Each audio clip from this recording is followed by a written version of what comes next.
We're all ready for you, Miss Marson. Thank you, Tommy.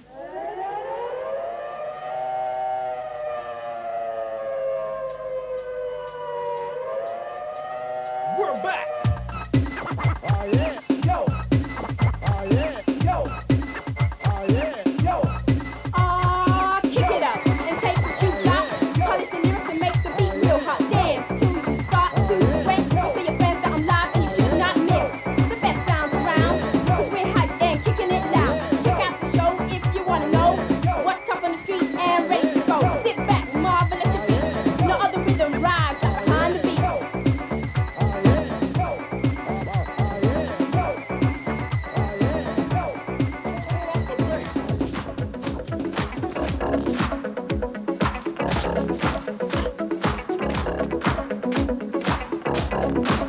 Cause this is dead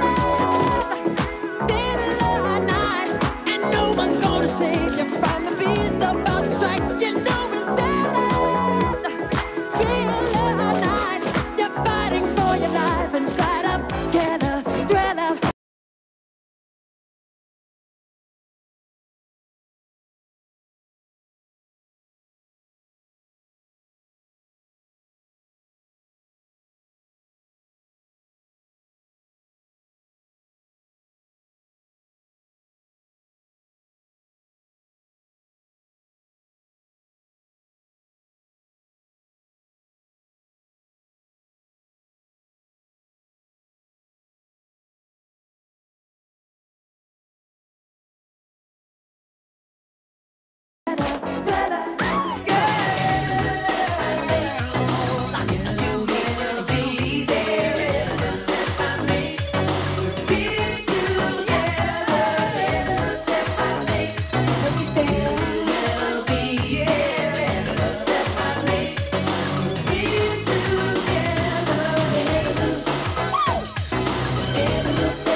Time. Number one. Number one. Number one. Number one.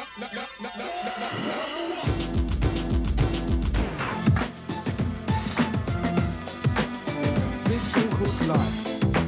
Now what's the meaning of the line? Tell me. Well, it's like dreaming of your goals, ambitions. I'm feeling free. I'm on this mission to achieve. Achieve what? What's in your mind's eye? This is what you believe you should gain. Satisfaction become a shining example, a test as a sample of a new race. Mama used to say, take it in your stride. Mama used to say, live your life. It's just an illusion. And almost confusion. It's just an illusion.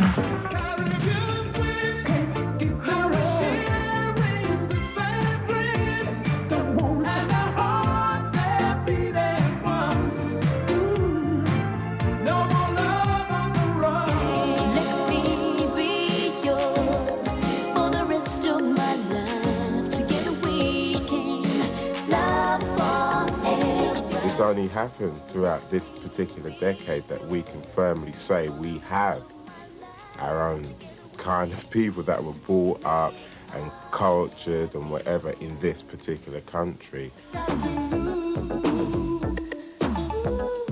Loose ends, you know, they have to be, you know, more or less at the top of the pyramid when it comes to British soul music and what they achieved.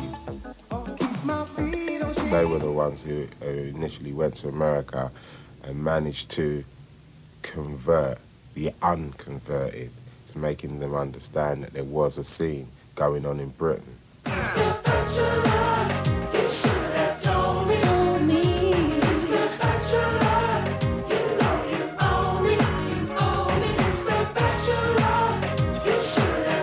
If you like, the scene started off in America, and the British people have managed to take it and repackage it, if you like, and send it back to America via the fact we have established our own style and our own culture now in Britain through the 80s.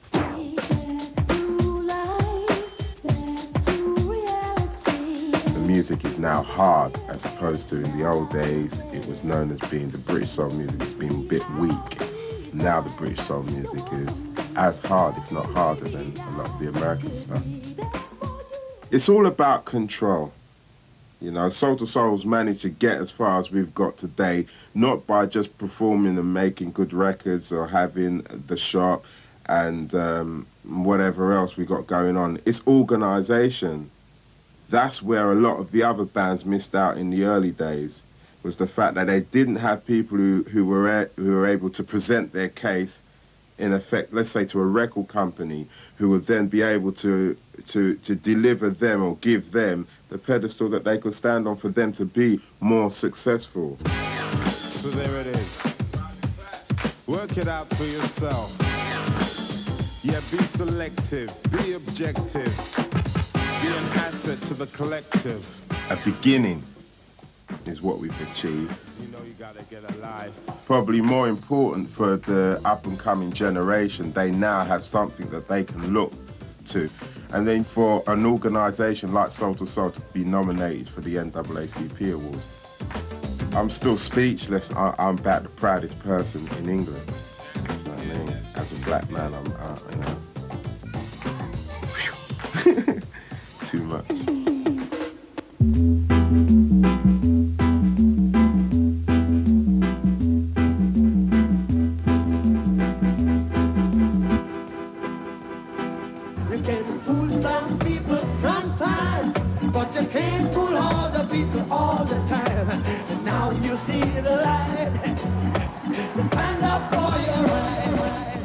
The passing of Bob Marley made Jamaican people as a whole, but reggae musicians in particular, more aware of the type of influence, you know, that a Jamaican reggae musician could have on the international spectrum of music.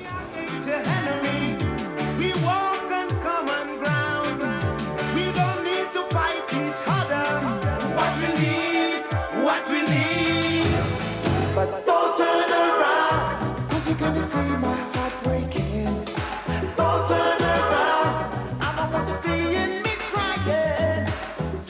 Basically, the predominant influences on reggae music over the past 10 years have been the fact that you've had an ultra-conservative government in Jamaica, and it's meant that probably musicians are a bit less concerned with challenging the status quo.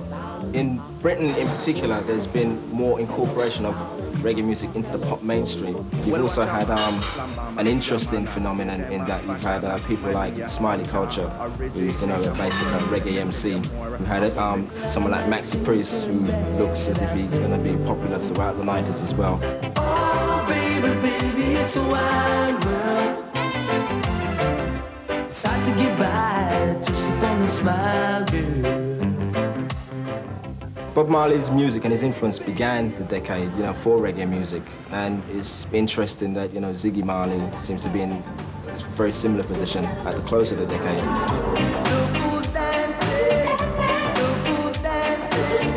The future of reggae right now does not necessarily lie in an entity like Ziggy Marley. His music doesn't generate the excitement in Jamaica that a set of young people need to groove on a nightly basis. This dancehall thing evolves nightly. Local DJs in Jamaica, the Shabba Ranks, the other DJs, the popular singers of the day, are the ones who are creating the vibes from which this dancehall music is organically evolving and getting stronger and stronger. Back to back, but you can't complain, cause that's how you're living on the subway train. Come on! That's the sound of the men working on the chain. Yeah, yeah. Now me love this station and me love them to a man. We release and dump it and all the boom shot. BT I am fine, but them can't stop that. Pirates, illegal broadcasters. Just because we play what the people want. In the 90s, I think that you see reggae musicians becoming more aware of the kind of influence they've had on other musics, particularly rap. And in the case of rap and reggae music, you're going to see an intermarriage of styles and cross-fertilization that's going to influence the international music spectrum.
Europe, you haven't got European music.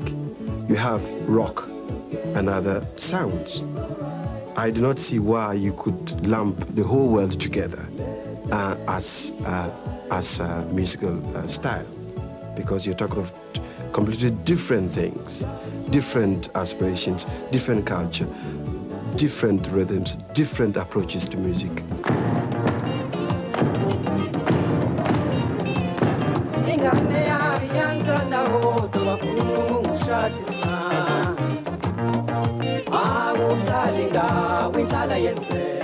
There are quite a great number of very important and popular African musicians.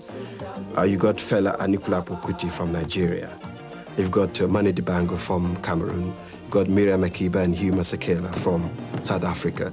You've got Konimo and Ebi Krenzel from Ghana. You've got King Sunny Ade and Ebenezer Obey from the Juju side of Nigeria.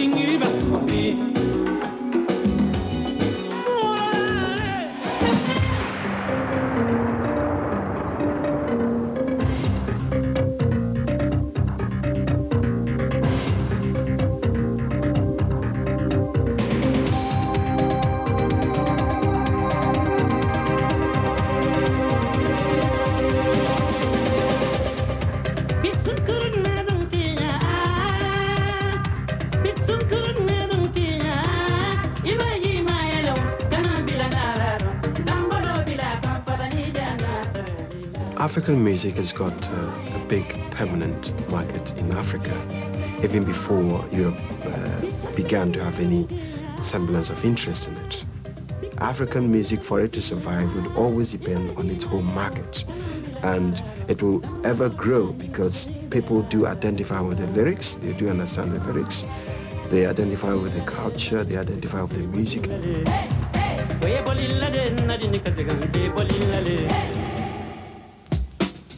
Yeah. Funky. Jack your body, jack your body, jack your body, jack your body, jack your body.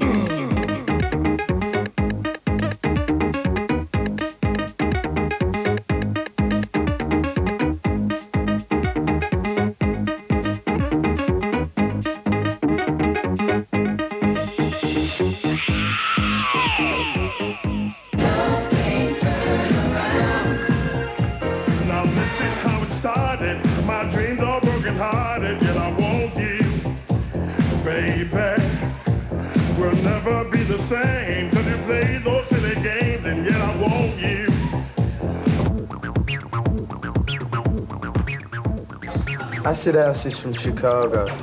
It's basically a house beat with a frequency sound going through it at 2 different pitches. And it's very psychedelic in its sound. Say, what time is it?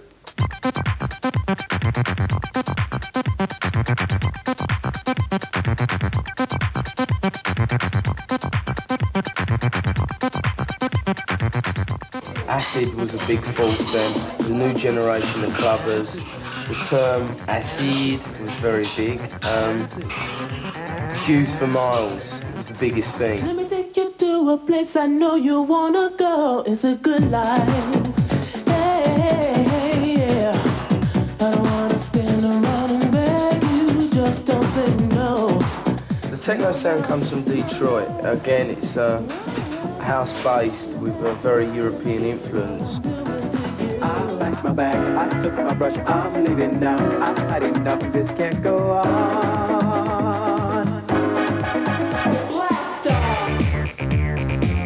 Britain responded to house music mainly through the DJs in the beginning, playing the music and then going on to make the music. And probably the most successful act we've had commercially is Let's Express Mark Moore. The warehouse parties came back because the clubs were basically ending too early. And the clubbers wanted to go out later. There was nowhere to go, so they started going on the warehouses, and from there it was going on to the bigger events that were held outside. Europe have always liked house music. It's just a case of now the Italian scene has become bigger, and we're showing more interest in what's going on over there.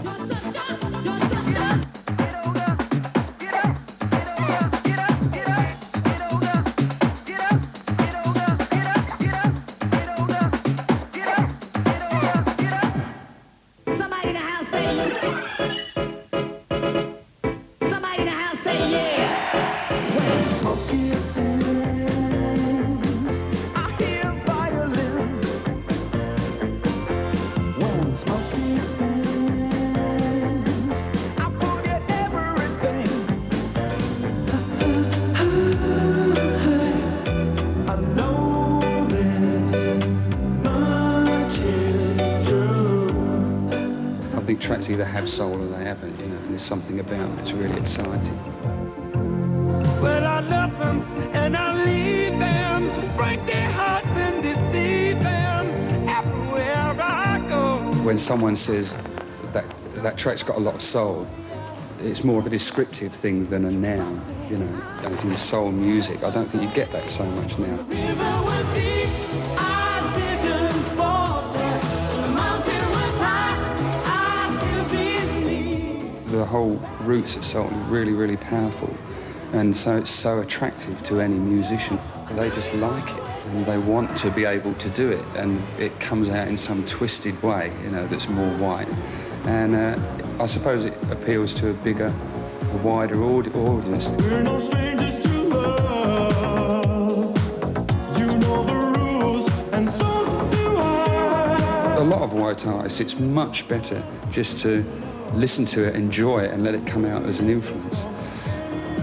Because if you try and do it in its pure form, you're not as good, you know, you can't be as good as the Temptations. And if he's out there, Rick, you should do Young Girl, Gary Puckett in the Union.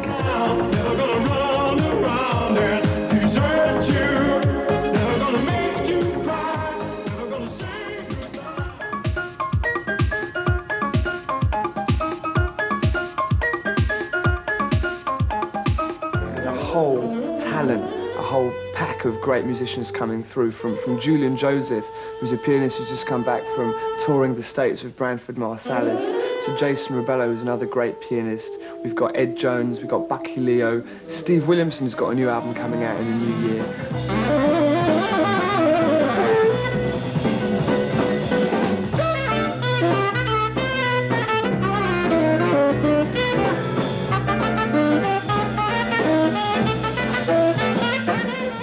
There's singers like Cleveland Watkins, groups, the Jazz Renegades, the Jazz Defectors, Kalima, the list goes on. It isn't just Courtney Pine. It was very exciting because at the time there was a lot of people listening to people like Shalamar and Earth, Wind and Fire, that kind of stuff, which is great, but we wanted something a bit more personal, a bit more exclusive, and we were on the verge of finding it. We eventually found it, jazz music.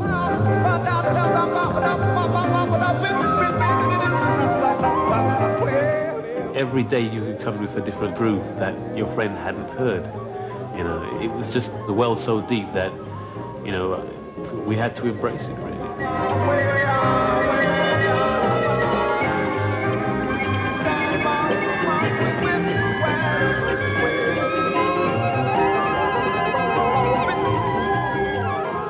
Well, acid jazz started as a complete joke. At the time, there was lots of DJs playing acid house music, and it wasn't going down very well. And at one big party, I just went on and played jazz and called it acid jazz, really as a joke. People danced, and suddenly we had a concept.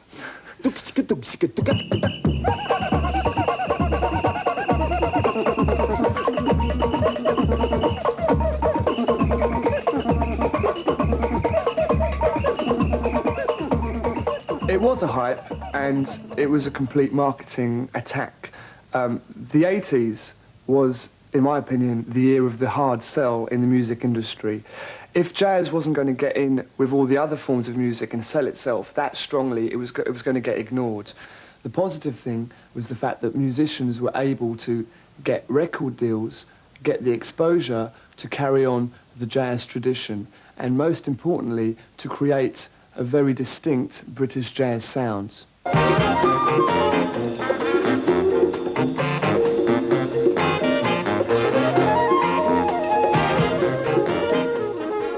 The whole face has changed right now. It's no longer exclusive music for some 40-year-old punter who knows who Sidney Bechet was. And it's almost like a dominoes effect. Somebody kicked over the first domino, and now the whole thing is kind of going.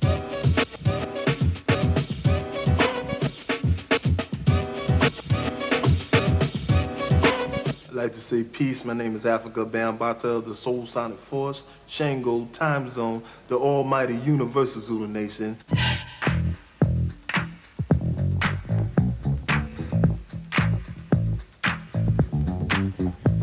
I said a hip hop, the hip it to the hip hop, you don't stop the rocker to the bang bang boogie. Say up jump the boogie to the rhythm of the boogie to beat. Now what you hear is not a test. I'm rapping to the beat. And me, the groove, and my friends are gonna try to move your feet.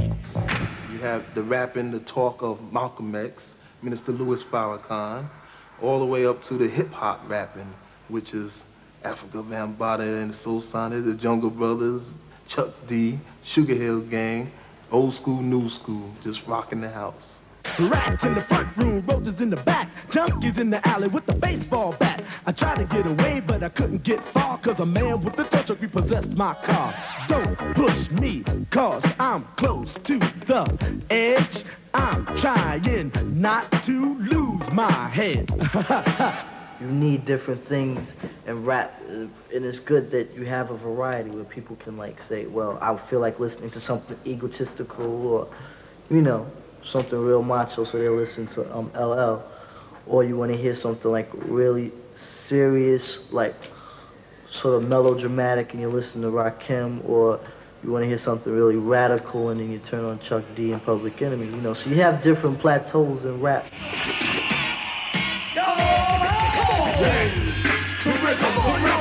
Without a pause, I'm low my level. The hard drama, we ain't never been a man. You want styling, you know it's time to get deep. The enemy tells you to hear it. They play my music, this time they play my lyrics. Some say no to the album, the show. But what's the sound? I made a year ago. I guess you know, you guess I'm just a radical. Now I'm sabbatical, yes, I make it critical. The only party your body should be partying too. Had the power on the... We all line up with different duties. You know, like Public Enemy handles the heavy politics. You will find them more at the front line. And then you have Boogie Down Production, who handles the philosophy and the logic. You know, they logically explain what Public Enemy just bluntly puts out. Well, today's topic, self-destruction. It really ain't the rap audience is bugging. It's one or two suckers, ignorant brothers, trying to rob and steal from one another. You get caught in the mid. So to crush that stereotype, here's what we did. We got ourselves together so that you could unite and fight for what's right. Not negative cause. The way we live is positive. We don't kill our relatives. Pop, pop, pop. Rap could be anything. It could take you back to the past. It could put you at the present. It could make you look into the future. It can make you happy. It can make you sad. It can make you dance. It can make you mad. This is rap. Break into a lyrical freestyle. Grab the mic, look at the crowd and see smiles. Cause they see a woman standing up on her own two. Sloppy slouching is something I won't do. Some think that we can't flow. Stereotypes, they got to go. I'ma mess around and flip the scene into reverse. With what? With a little touch of ladies first.